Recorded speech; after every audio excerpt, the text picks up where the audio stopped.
So Nosa will have no part to play in that game. That's a big miss for me. But the NFF have said they are not calling up any replacement for Nosa. They are expecting that Sunday Mba, John Ogu, Ruben Gabriel, who are the other midfielders in the team, will fill up. Yes, definitely. It's most likely that we miss Nosa Igebo, a player of very good quality. Anytime he's playing, he gives all his best, and we could see from the game against the Warrior Antelopes of Ethiopia in Addis Ababa, it was very outstanding in that game. When we were under a whole lot of pressure, he came in and stabilized the midfield. And before we could say Jack Robinson, the goal, actually, the equalizer came from Manuel Emenike. And of course, the winner came in the time. But I really want to say that it's sad that we are missing him. But of course, just like you said, the likes of also the other midfielders that who is coming back after a long spell on the sidelines. I don't know if I don't think Ruben will actually start this game. Are you sure? Are you the coach? When I spoke to Keshi as well, are you the coach? I asked him the same question as well. Kenneth Emiro, Ruben Gabriel, are making a return after competitive football in a long time. He said, look, these are players who have always been in the team. They know exactly what is required of them. He's not going to start teaching their positioning, how to press, how to get into the game. That they understand the system. And it is also very important to integrate them back in as quickly as possible. And that he has been monitoring them. And they've been involved in some of the B-team games of their teams. That Omero played for the Chelsea under 21. Exactly, and he also said the same thing for Ruben Gabriel as well. So he's sure that they have the required standard to make the grade the Super Eagles. And after going by everything that Keshi has achieved and he has done over the last 9-10 months, I think we should cut this man some slack. That we should ask questions he should answer. Yeah, and if he has answered, we go with his answers and wait till match day. I agree, but and hope that everything will go according to his plans. So far, to the best of my knowledge, Keshi hasn't put a foot wrong. Okay, now let's take a look at Clement Emele. I'm not sure a lot of you guys know who Clement Emele is. Clement Emele was speedy winger in the Nations Cup squad of 1984 that lost to the indomitable Lions of Cameroon 3-1 in Cote d'Ivoire. Clement Emele, one of the outstanding players in the Green Eagles of those days, is in town, and he had a few things to say about the build-up to Saturday's all-important World Cup qualifier, Nigeria against Ethiopia. So we listen to Clement Emele. We'll come back for more on Sports Tonight. I've always said it, the ticket, we've got it. It's not a question of Ethiopia. People look as if Ethiopia is a fantastic team, but I think we, as a team, at this point in time, it's going to be very difficult for any team to come and have a win or a draw over the Super Eagles. I am very optimistic that we are going to qualify. We are going to beat them as well. For a very long time now, we've not got a squad like this. Their performance is excellent. Their morale, I think, is very high. And I think they are more or less playing like a team at this moment. So I really rate them well. I think they are good. Stephen Keshi, is a teammate, is my playmate, and I have lots of regards for him for what he has done for the country so far. Served as a captain, served the nation as a coach now. I think he's doing fantastic. He knows what he should do. People keep on advising him, but he knows what he should do. I will advise him, let him do exactly what he is doing, not what anybody from the body or maybe NFF would tell him, because he's doing fantastic. He should keep it up. He should stay strong with his decision.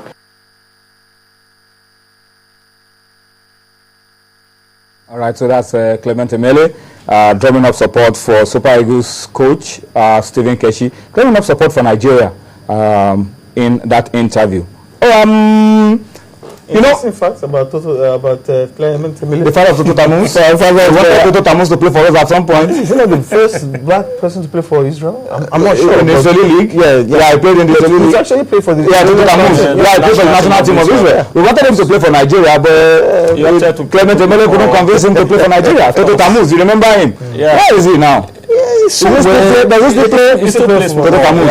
All right, looks like Clement Emele is big and a very powerful striker. Young lad, but we've lost him to Israel.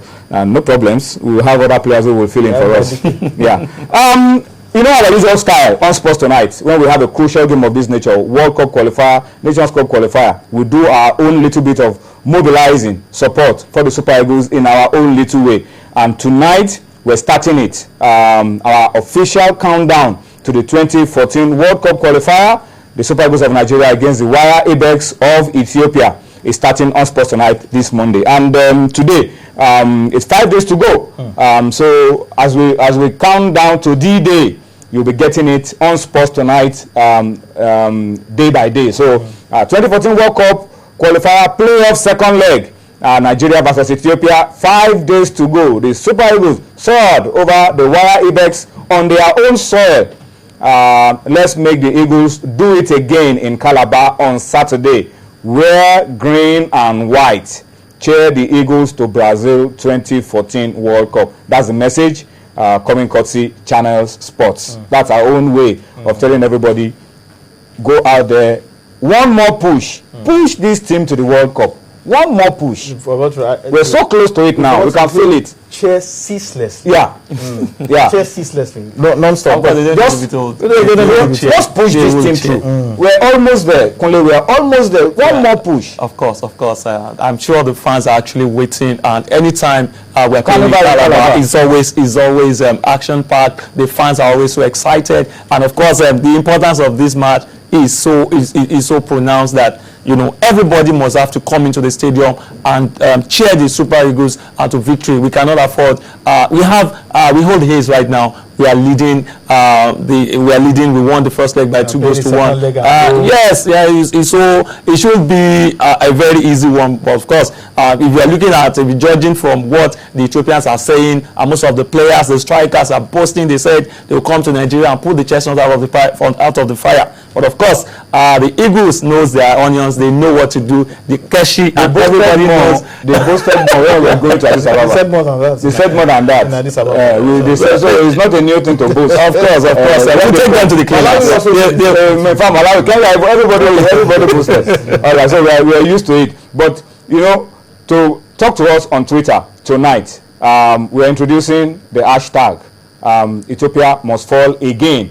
I mean, they've fallen once, they fell at home, but let's not take them for granted. Let's make them fall again. To show somersault like Onye said they should somersault, but let's just be merciful to them. Let them fall again. That's okay for us. So hashtag, as you tweet us at our handles tonight, hashtag Sports Tonight. Don't forget also the hashtag Ethiopia must fall again. So anytime you are sending a tweet to us, remember to put Ethiopia must fall again, and of course hashtag Sports Tonight. Yes, let's come back to the Golden Eagles now. Yesterday the president received the team, announced rewards, cash prizes and all of that, and then national honors for members of the NFF Executive Committee and the management, which is a first if you ask me. But let's take the president's reward of the Golden Eagles, that report put together by our man in Abuja, Chukwuma Nwekusi, and then we'll come back and talk some more around the Golden Eagles on Sports Tonight. The hall in the presidential villa was filled with Nigerians and supporters eagerly waiting to welcome the Golden Eaglets after a resounding victory at the Under-17 World Cup in the United Arab Emirates. Minutes later, the champions made their way into the hall, and those gathered could not keep their eyes off them. The champions were not clad in the usual white jersey and football boots, but they were attired in white kaftans. They bared their minds to Channels Television on how they feel about being world champions and their plans for the future. Before we left, we promised that we are going to bring it home. And with God willing, we do that. Wow, it was like a dream come true, like seriously. You know, I've been longing to, be among the best in the world. I see me and my teammates, all of us in the future as the stars of this nation. That I hope that by the grace of God, that which you've learned in this camp from our coaches, the discipline, the attitude, everything, the character, both in and outside the pitch. I hope that I believe that the sky is going to be beyond our limit. Moments later, the chief host, President Goodluck Jonathan, made his way into the hall, accompanied by top government officials. The merriment then went into full swing.